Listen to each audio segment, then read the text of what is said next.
Okay, good morning student. आपण auditing हा विषय इथे अभ्यासत आहोत.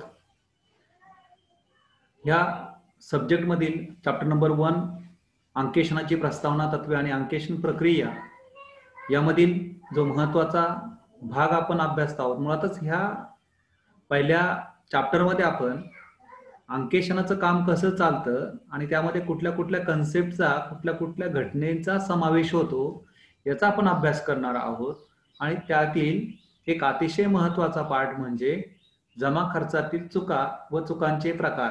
आपण उद्देश अभ्यासत होतो किंवा अंकेशनाचा अर्थ आपण अभ्यासला, अंकेशनाचे उद्देश आपण अभ्यासले, तर त्यामध्ये या दोन गोष्टी प्रामुख्याने आपल्याला जाणवल्या. व्याप्तीमध्ये देखील आपण बघितलं, स्वरूपमध्ये देखील आपण अभ्यासलं की हिशेब लेखन करत असताना त्या हिशेब लेखनामध्ये काही चुका होत असतात किंवा काही अफरातफरी होत असतात.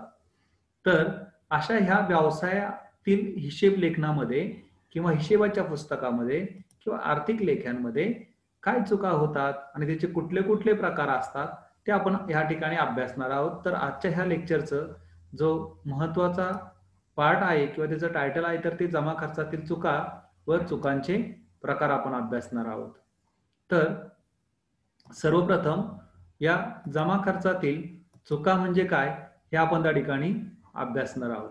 मग जमा खर्चातील चुका म्हणजे काय किंवा बघा, तत्पूर्वी मी थोडंसं बोलेन चुका आणि अफरातफर या दोन गोष्टींवर. चुका आणि अफरातफरमध्ये काय तफावत असते तर प्रामुख्याने जमा खर्चातील चुका म्हणजे काय तर इथे बघा त्याचा अर्थ त्या ठिकाणी दिलाय.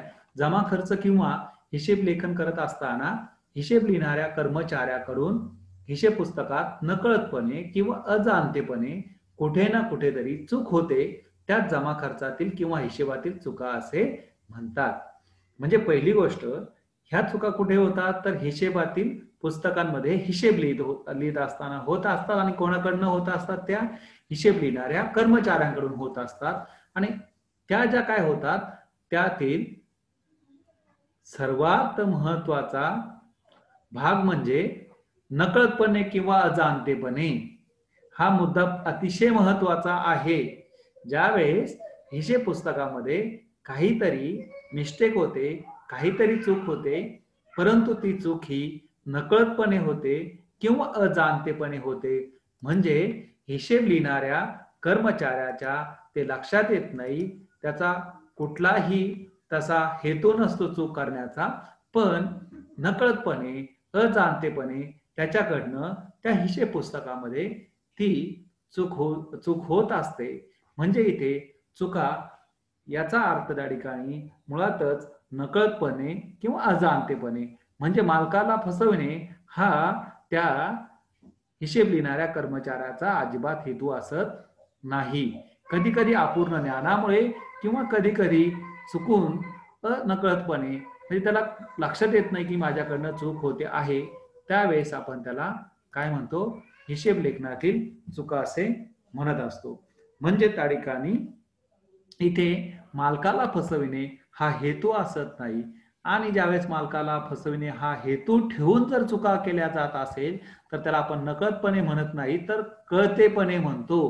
म्हणजे कळत असून चूक करतोय तो का तर मालकाला त्या ठिकाणी फसवणूक झाली पाहिजे, किंवा जाणतेपणे होत असेल तर त्याला त्यावेळेस याच्या उलट ह्यात हीच गोष्ट जर कळतपणे किंवा जाणतेपणे होत असेल तर त्यावेळेस त्याला काय म्हणायचं, अफरातफर असे म्हणायचंय. मग इथे तुमच्या लक्षात आलं जमा खर्चातील चुका म्हणजे काय.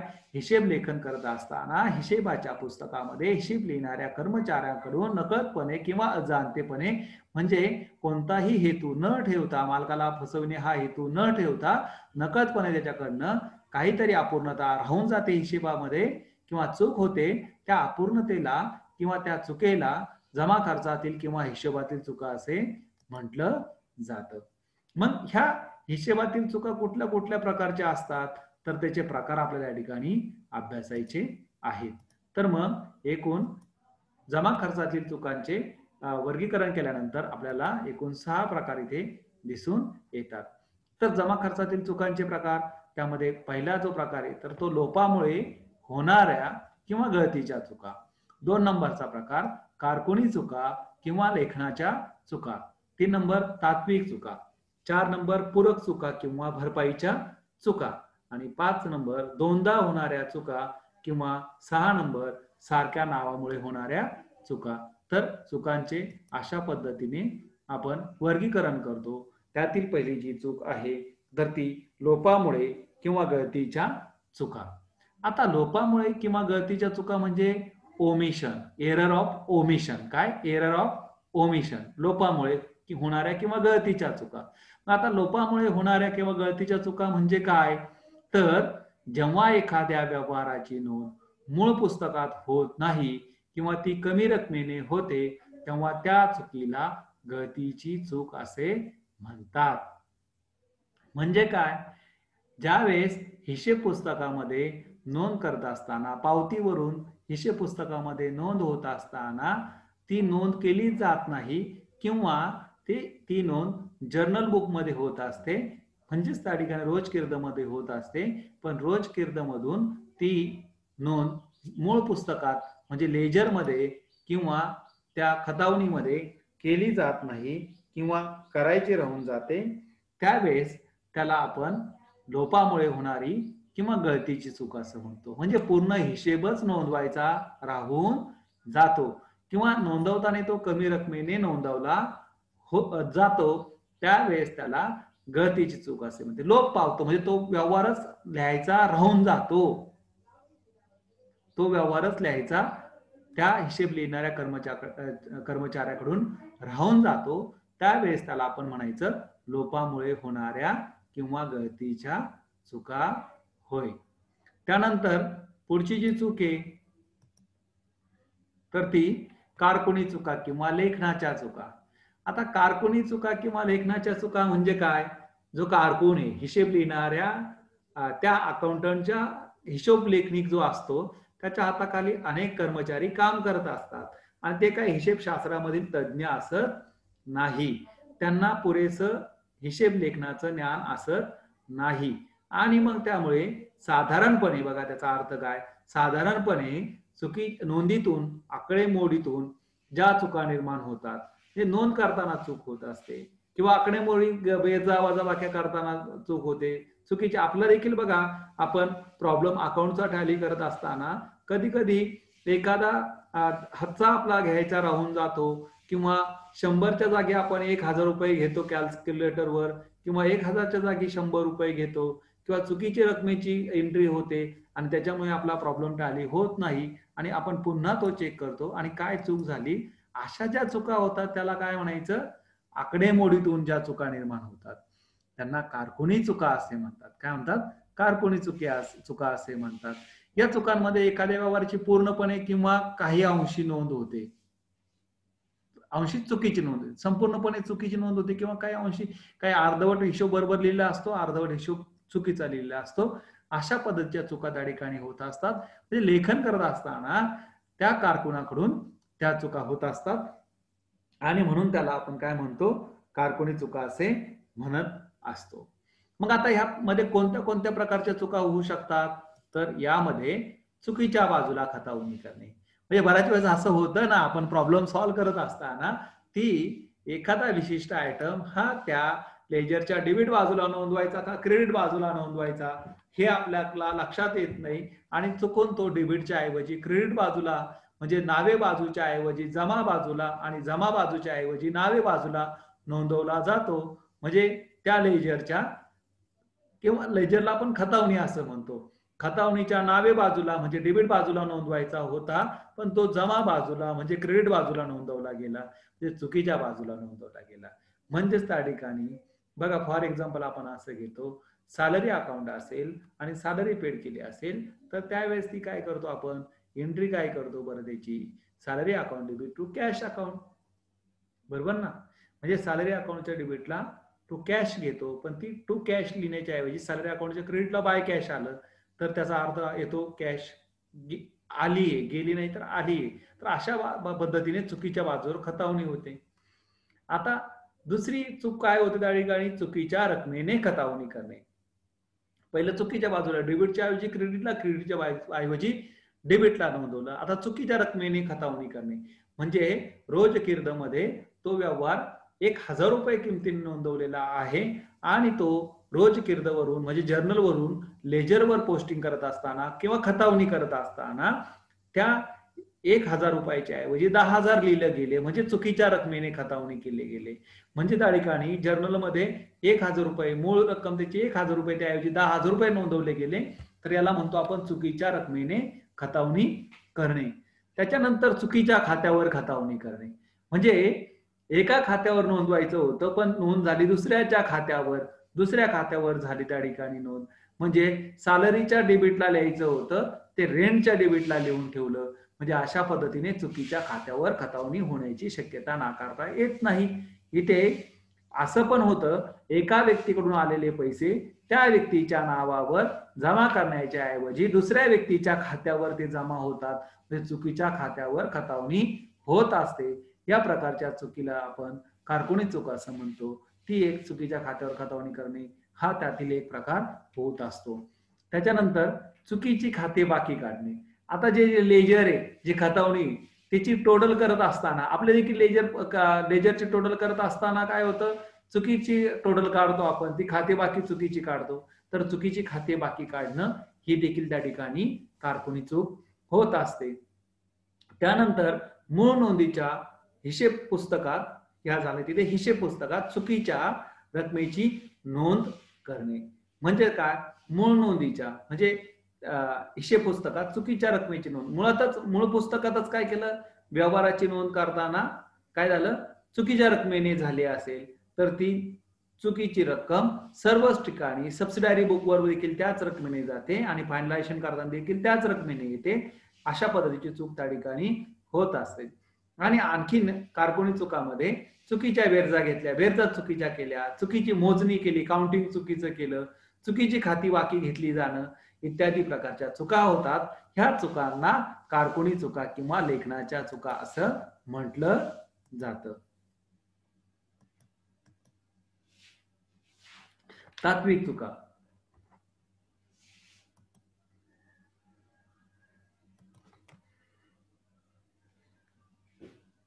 ह्याच्या काही कारकुनी चूक आहे, त्याला एरर ऑफ कमिशन म्हणतो आपण. पहिली चूक कोणती, एरर ऑफ ओमिशन. ही झाली एरर ऑफ ओमिशन. ही झाली एरर ऑफ, 2 नंबर झाली एरर ऑफ कमिशन. आणि तिसरी एरर ऑफ प्रिन्सिपल, तत्व चुकले, हिशेब लेखनाचे तत्व चुकले. मग ह्या चुकामध्ये काय चूक होते नेमके, तात्विक चूक म्हणजे कोणती चूक, तर व्यवसायातील कोणत्याही व्यवहाराची नोंद द्विनोंद पुस्तक पालनाच्या नियमानुसार व्हावयाच पाहिजे. द्विनोंद पुस्तक पालन म्हणजे काय, डबल एंट्री सिस्टीम. म्हणजे एका व्यवहाराच्या दोनदा नोंदी होतात, 2 ठिकाणी नोंदी होतात. परंतु तसे न होता व्यवहाराची नोंद करताना ते तत्वे न पाहता ज्या चुका होतात त्यांना काय तात्विक चूक असं म्हणतात. ही चूक बघा, इथे ही देखील चूक झाली टायपिंग मधली, 7वी चूक झाली तिथे. ओके, तात्विक चुका असे म्हणतात. म्हणजे काय, तिथे हिशेब लेखनाचे जे नियम आहेत, डबल एंट्री सिस्टीमचे जे रूल्स आहेत, तर ते रूल्स अँड रेग्युलेशन अकाउंटचे फॉलो केले गेले पाहिजेत. पण हिशेब लेखन लिहित असताना हिशेबाच्या तत्वांचा वापर केला गेला नाही किंवा ती तत्वे न वापरल्यामुळे त्या ठिकाणी चुका झाल्या असतील तर त्याला तात्विक चुके असं म्हणतात. डबल एंट्री सिस्टीम फॉलो केली नसेल, द्विनोंद पुस्तक पालन पद्धतीचा वापर केला नसेल तर ती चूक होते, त्याला आपण काय म्हणतो, तात्विक चुका असे म्हणतो.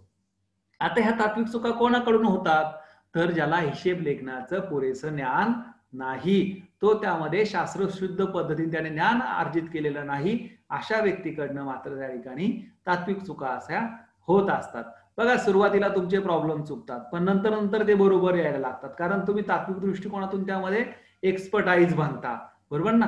मग अशा पद्धतीच्या ज्या चुका होतात त्याला काय म्हणतो आपण, तात्विक चुका असे म्हणत असतो. म्हणजे बऱ्याच वेळेस बघा, एखादा भांडवली खर्च असतो, काय असतो, भांडवली खर्च असतो, पण तो भांडवली खर्च महसुली खर्च म्हणून टाकला जाण्याची शक्यता असते. कारण कोणता तो खर्च महसुली खर्च आहे की भांडवली खर्च आहे हे त्या ठिकाणी त्या हिशेब लेखन करणाऱ्या कर्मचाऱ्याला माहिती नसतं. भांडवली खर्च म्हणजे काय, कॅपिटल एक्सपेंडिचर, आणि महसुली खर्च म्हणजे रेव्हेन्यू एक्सपेंडिचर. मग capital expenditure traded as a revenue expenditure and sometime revenue expenditure should be treated as a capital expenditure by the staff of अकाउंटंटच्या स्टाफकडून असं होण्याची शक्यता असते आणि मग त्याच्यामुळे मात्र तिथे नियमाची पायमल्ली होते. त्याच्यानंतर घसाऱ्याची तरतूद करत असताना जे डिप्रिसिएशन चार्ज करत असताना चुकीच्या दराने त्या ठिकाणी डिप्रिसिएशन चार्ज केलं. कंपनीज ऍक्ट मध्ये त्या विशिष्ट असेटवर किती टक्के दराने डिप्रिसिएशन किंवा घसारा हा आकारला पाहिजे याविषयी माहिती दिलेली आहे आणि नियम दिलेले आहेत. त्या नियमांचा पालन त्या ठिकाणी होत नाही आणि अशा प्रकारच्या चुकांना त्या ठिकाणी काय म्हणतो आपण, तात्विक चुका असे म्हणत असतो. त्यानंतर पूरक चुका किंवा भरपाईच्या चुका अतिशय मजेशीर चुका आहेत त्या ठिकाणी. कधी कधी तुमचा प्रॉब्लेम टॅली होतो बघा आणि तुम्हाला असं वाटतं प्रॉब्लेम बरोबर आला पण तो प्रॉब्लेम चुकलेला असतो.